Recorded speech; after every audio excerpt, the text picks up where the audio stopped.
আজকাল যুদ্ধ শুধু বর্ডারে নয়, তোমার শহরের ভিতরেও চুপচাপ হতে থাকে।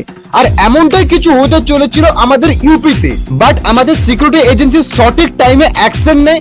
ইউপি এটিএসসি বা যদি 24 ঘন্টা যদি লেট হয়ে যেত, তাহলে আজ নিউজ চ্যানেলের হেডলাইন অন্য কিছু বলতো। ইউপি এটিএসসি পাকিস্তানের সাথে সংযুক্ত লখনৌ দিয়ে 4 জন আতঙ্কবাদীকে গ্রেফতার করে। এই 4 জন আতঙ্কবাদী উত্তরপ্রদেশের মিরাটের বাসিন্দা।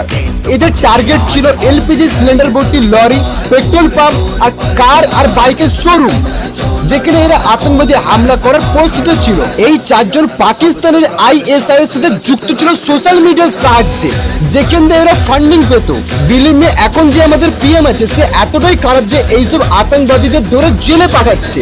যদি আগের পিএম হতো, তাহলে এইসব আতঙ্কবাদীদের পিএম কার্যালয়তে ডেকে সম্মানিত করতো আর বসে খাওয়াতো।